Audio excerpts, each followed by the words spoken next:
अस्सलाम वालेकुम नाज़रीन, मैं हूं वसीम अली। वेलकम करूंगा आपको अपने यूट्यूब चैनल के ऊपर। नाज़रीन, जो आज की ताज़ा तरीन अपडेट्स हैं उनके ऊपर जो है वो आपको न्यूज़ भी देंगे, उसके ऊपर तजिया भी करेंगे। लेकिन बढ़ते हैं सबसे पहले उस न्यूज़ की तरफ कि जो आज की सबसे बड़ी और ब्रेकिंग न्यूज़ है कि फ़ॉरेन फंडिंग केस के हवाले से वो फ़ैसला जो है इलेक्शन कमीशन कल 10 बजे जो है वो फ़ैसला करेगा। यानी कि कल इस बात का तयन हो जाएगा कि इमरान खान का फ्यूचर क्या है, ब्राइट है या वो डार्क होने जा रहा है। कल इमरान खान की सियासत का इंतहाई अहम दिन होने जा रहा है और ये पूरी पाकिस्तान की नज़रें इस वक्त इलेक्शन कमीशन की जानिब मरकूज़ हैं कि इलेक्शन कमीशन इस फ़ॉरेन फंडिंग का जो केस है इमरान खान का, जिससे सिर्फ 8 से 9 साल इतना लंबा जो अरसा है उसके अंदर जो है वो इसे लटकाया गया। लेकिन अब जो ये नए चीफ इलेक्शन कमिश्नर आए हैं इन्होंने इसके ऊपर वर्क किया और अपोजिशन की तमाम जमातों से ये बड़ा प्रेशर था इलेक्शन कमीशन के ऊपर कि इस फैसले को मज़ीद न लटकाया जाए और फौरी तौर पर इसके हवाले से जो है वो फैसला सुनाया जाए। आज से कुछ हफ्ते कबल इस फैसले को महफूज किया गया था और अब जो है वो सुनाया जाएगा। इमरान खान ने इस फैसले को रुकवाने के लिए बड़ी कोशिश की। तकरीबन छः से ज़्यादा बार जो है वो इन्होंने कोर्ट से रब्ता किया। वहाँ पे इन्होंने कोशिश की कि ये जो केस है इसको किसी तरीके से रोका जाए या फिर चीफ इलेक्शन कमीशन के ऊपर असरअंदाज होने की कोशिश की गई। और इसी की कोशिश का एक आज से 2 रोज़ कबल हमने देखा कि तहरीक इंसाफ ने एक पूरी जो है वो एक इजलास बुलाया। इजलास के अंदर ये कोशिश की कि किसी तरीके से अदम एतमाद पेश किया जाए दोनों सूबों के ज़रिए से चीफ इलेक्शन कमीशन के ऊपर, उन्हें मुतनाज़ा बनाया जाए और फिर ये डिमांड की जाए कि नया इलेक्शन कमीशन जो है वो मुंतखब किया जाए। तो इमरान खान ने बड़ी कोशिश की है पिछले 8-9 साल से, पहले वो पेश नहीं होते रहे और फिर अब जो है वो इफेक्ट होने की, इसके ऊपर असरअंदाज होने की ये कोशिश करते रहे अपने जलसों के अंदर, तकरीरों के अंदर। चीफ इलेक्शन कमिश्नर के जो किरदार है उसको मशकूक बनाने के लिए इन्होंने बड़ी कोशिश की है। इसके हवाले से बड़े ट्रेंड चले हैं। हत्ता कि इमरान खान पंजाब के अंदर ज़मीनी इलेक्शन को बड़ी वाज़ेह अक्सरियत के साथ जीते हैं। जीतने के बावजूद भी वो इलेक्शन कमिश्नर के ऊपर जो है वो इल्ज़ामात लगाए रहे थे और उसकी बड़ी वजह भी यही थी कि इमरान खान खाइफ थे कि ये जो इलेक्शन कमीशन के अंदर उनका जो फ़ॉरेन फंडिंग का केस है उसके अंदर तहरीक इंसाफ को बड़ा जो है वो खमियाजा भुगतना पड़ सकता है। क्योंकि जितने भी दलाइल मुकम्मल हुए थे, जो भी सारी जो 8 साल की जो पूरे का पूरा जो प्रोसेस था, जो इन्वेस्टिगेशन थी, उसके अंदर इमरान खान ने जो सबमिट की थी जो फाइलें, उसके अंदर बड़ा तजाद पाया जाता है। यानी कि ये जो केस है इसके हवाले से प्रीडिक्ट किया जा रहा है कि इमरान खान को नाअहल भी किया जा सकता है ताहयात, इमरान खान की पार्टी को कलादम करार दिया जा सकता है। इसके अलावा जितने भी इनके जो गैर मुल्की फ़ंड थे उसके ऊपर जो है वो सारे के सारे जो है वो गवर्नमेंट जब्त कर सकती है। इसके अलावा भी कुछ भी कहा जा सकता है, क्योंकि जब तक ये फैसला सुनाया नहीं जा सकता, ये पाकिस्तान है, यहाँ पे कुछ भी हो सकता है और उसके बाद ही जाके एक्सपेक्ट किया जा सकता है कि अब क्या होने वाला है।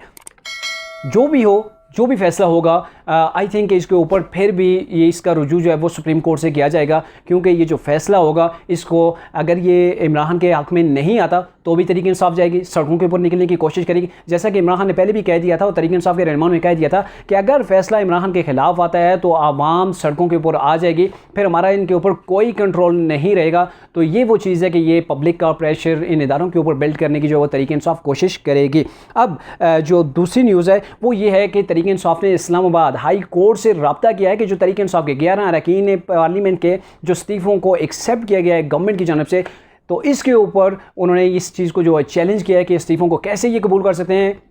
क्योंकि अगर इस्तीफ़े हमने सबने जो है वो इकट्ठे जमा कराए थे और अगर ये इस्तीफ़े इन्होंने एक्सेप्ट करने तो सारे के सारे करें, और अगर एक्सेप्ट नहीं करते तो सिर्फ 11 जो है वो अरकान पार्लियामेंट के इस्तीफ़ों को क्यों कबूल किया गया। तो इसके पीछे भी बड़ी लॉजिक है। ज़ाहिर है जो इस वक्त की मौजूदा जो गवर्नमेंट है उन्हें पंजाब अपनी वफाक के अंदर जो गवर्नमेंट है उसको मजबूत करना है। तो ये जो 11 सीटें इनके ऊपर जो वो ज़मीनी इंतखाबात की तरफ जाएंगे और फिर वहाँ से ये जो इनके नए MNAs जो है वो मुंतखब होकर आएंगे और ये अपनी पार्लियामेंट के अंदर जो है वो स्ट्रेंथ को बढ़ाएंगे। अब टोटल जमात को तो ये जो है वो नहीं कर सकते उनके इस्तीफ़े एक्सेप्ट। क्योंकि एक बात ये भी है कि जब स्पीकर ने इन्हें फ़र्दन बुलाया तहरीक इंसाफ के अरकान पार्लियामेंट को, तो उस वक्त तहरीक इंसाफ के पार्लियामेंट जो है वो पार्लियामेंट के अंदर नहीं आए। इमरान खान ने यह भी कहा कि वहाँ पर जाना, पार्लियामेंट के अंदर कदम भी रखना हमारी तौहीन है। जबकि दूसरी तरफ यही जो तहरीक इंसाफ के अरकान थे, एक तो वो पार्लियामेंट के अंदर नहीं जा रहे थे, वहाँ जाना तौहीन समझते थे, क्योंकि वो ये कहते थे ये जो गवर्नमेंट है ये इम्पोर्टेड गवर्नमेंट है, इम्पोर्टेड गवर्नमेंट के होते हुए हम पार्लियामेंट के अंदर नहीं जा सकते। और दूसरी तरफ इसी पार्लियामेंट से हासिल होने वाली मराद के ऊपर ये याशियाँ कर रहे थे। पार्लियामेंट से मिलने वाली वो सैलरी जो है वो डकार जाते थे और फिर कलमे पढ़ के जो है ये कस्में खाते थे कि हम बावजू पार्लियामेंट के अंदर बैठते हैं, हम जो है वो अपने फ़राइज़ जो है वो अंजाम देते हैं। जबकि इन्हें जब बुलाया गया तो इन्होंने अपने इस्तीफ़ों की जो है वो जब स्पीकर बुलाता है कि आपने ये इस्तीफ़ा अपने मर्ज़ी से दिया है, किसी बिना प्रेशर के दिया है, तो उसके ऊपर जाके इन्हें क्लेरिफाई करना पड़ता है। लेकिन ये पार्लियामेंट के अंदर नहीं गए। ये उन लोगों के इस्तीफ़े जो एक्सेप्ट किए गए हैं जो न्यूज़ चैनल के ऊपर आते थे, मीडिया के ऊपर आके ये वाज़े तौर पर कहा करते थे कि हमने इस्तीफ़ा दे दिया है, हमारे इस्तीफ़े को एक्सेप्ट किया जाए, और ये अंदर रिकॉर्ड चीज़ें जो है वो मौजूद हैं। अब जाहिर है ये स्पीकर के पास ये चीज़ मौजूद हो गई है कि ये वो लोग हैं, एक तो उन्होंने इस्तीफ़े पेश किए और इस्तीफ़े पेश करने के बाद उन्होंने कहा कि हम पार्लियामेंट के अंदर नहीं आएंगे, हमारे इस्तीफ़ों को जो है वो डायरेक्टली कबूल किया जाए। अच्छा, एक और जो पिछले 2 रोज़ से कमर जावेद बाजवा जो कि आर्मी चीफ ऑफ पाकिस्तान है, उनके हवाले से कुछ जो है वो ट्रेंड्स भी चले, उनके हवाले से सोशल मीडिया के ऊपर भी डिबेटें चली और उनके ऊपर तरीक़े इंसाफ की जानिब से बड़ी पैमाने के ऊपर तनकीद की गई कि आर्मी जो चीफ़ हैं उन्होंने अमेरिकी हुक्काम को क्यों कॉल की कि आप जो है वो IMF के ऊपर प्रेशर बनाएं, IMF से जो हमारी किस्त है उसको रिलीज़ कराने में हमारी मदद करें, हमारे साथ तामन करें। तो ये क्यों किया गया? ये तो काम आर्मी चीफ का नहीं, आर्मी चीफ का तो काम है वो सरहदों की हिफाजत करें। किसी हद तक ये बात ठीक भी है, लेकिन अगर इस चीज़ को देखा जाए कि तरीके इंसाफ ये इल्ज़ाम लगाने वाली कौन सी जमात है, और देखा जाए तो वो तरीके इंसाफ है। और तरीके इंसाफ की क्या ही बात है कि उनकी पूरी की पूरी जो गवर्नमेंट चल रही थी और जो बैरून ममालिक से जो मुआहदे किए जा रहे थे या बैरून ममालिक से जब कर्ज़े लिए जा रहे थे, जब आपने देखा होगा चीन से कर्ज़े आए, चाहे वो सऊदी अरेबिया से आए, चाहे UAE से जो कर्ज़े आए, वहाँ पर कमर जावेद बाजवा जो है वो इमरान खान साहब के साथ जाते रहे या अकेले भी उन्होंने दौरे किए, और वहाँ से इन्होंने वो रकम जो है वो पाकिस्तान के अंदर, पाकिस्तान के ख़जाने के अंदर लाकर इमरान खान को दी, और इमरान खान ने कुछ साल जो है वो सर्वाइव किया। और इसके अलावा जो खारजा पॉलिसी थी तरीके इंसाफ की जो गवर्नमेंट के अंदर, तो वो भी उसके ऊपर भी ये पॉइंट रेज किया जाता था कि वो खारजा पॉलिसी इमरान खान नहीं रन कर रहे बल्कि ये आर्मी चीफ रन कर रहे हैं। और अभी जो मौजूदा हालात हैं इसके अंदर फिर आर्मी चीफ को बोलना पड़ गया। जब उन्होंने न्यूज़ देखी तो उन्होंने कहा जी मुझे वज़ीर-ए-आज़म पाकिस्तान ने ये परमिशन दी थी, ये इजाज़त दी थी कि आप अमेरिकी हुकाम से बात करें कि वो IMF से हमारी जो किस्त है उसको रिलीज़ कराने में हमारी मुआवनत करें। तो ये पहली बार है कि आर्मी चीफ ने ऐसा कोई बयान दिया है